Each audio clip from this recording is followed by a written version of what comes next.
মোচা আর আলু ভাপিয়ে নিয়েছিলাম, সেগুলো তেলের মধ্যে দিয়ে দিলাম। এগুলো ভালো করে ভেজে নেব।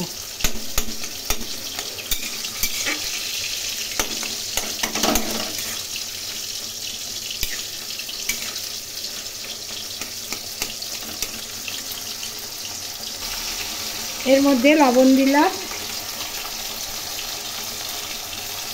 হলুদ দিলাম,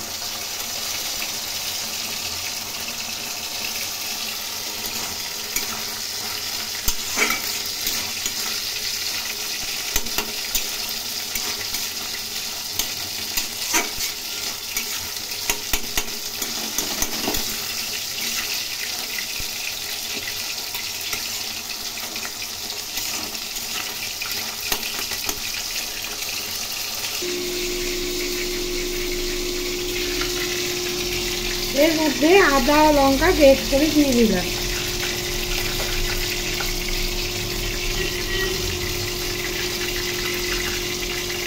সামান্য চিনি দিলাম।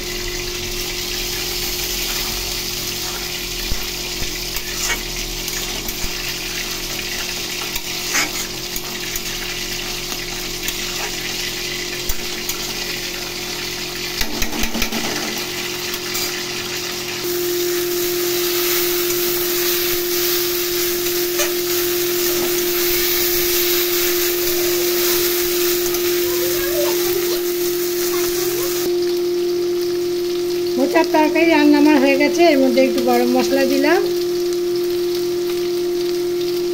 আর সামান্য ঘি দিলাম।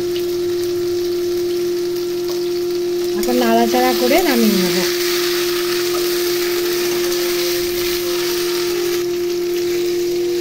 মোচা রান্নাবার হয়ে গেছে, এখন এটা আমি নামিয়ে নেব। আজকে এই মোচার তরকারি অল্প তেল মশলায় অতি সহজেই করে নিলাম।